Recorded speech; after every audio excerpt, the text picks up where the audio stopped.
ሐዋርያት ጋር እኮ 3 ዓመት ሳያስተምራቸው በፊት ክርስቶስ ከመቤታችን ጋር 30 ዓመት ነበር።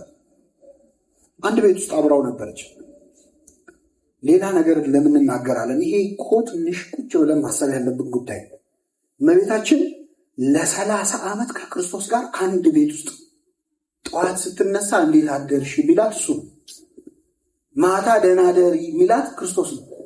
እኛ ጠዋትና ማታ በጸሎት የምናናግረው እንዴት አደርሽ ሚላት መቤታችን ነበረች። ምን ሲያወሩ ነው የከረሙት? ውሃ ቅዳ፣ እንጨት ፍለጥ፣ ምን እንደዚህ አምጣ፣ እሱ አለ። ከዛ ውጭ ስለምን የሚያወሩ ይመስላችኋል? መቤታችን ከልጇ ጋር ምን እየተባባሉ ነው የከረሙት? በጣም እኮ ብዙ የምትነግረን። ምን እያወራችለት ነበር? ምን እየነገረችው? ሕፃኑ ነው ምን ትተርክለት ነው? የቱን መጽሐፍ ቅዱስ ነው የምታነብለት? ትርጓሜውን ነግሯት ይሆን ክርስቶስ? እንዲህ ብላ ኦሪቱን ስትነግረው አንቺ ይሄ እኮ የኔ ምሳሌ ነው፣ ይሄ ደግሞ ያንቺ ነው ብሏት ይሆን? አናውቅም። አሁን ይሄን ልነግራችሁ አይደለም።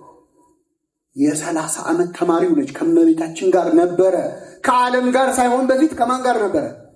ከእሷ ጋር ነበር። እግዚአብሔር አንድያ ልጁን ለዓለም ሰጠ።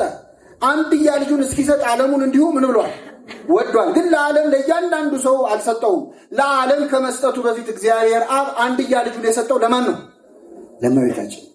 እሷ ተቀብላ ሰጠች። 30 ዓመት። ከዛ በፊት 9 ወር በማህፀኗ ነበር።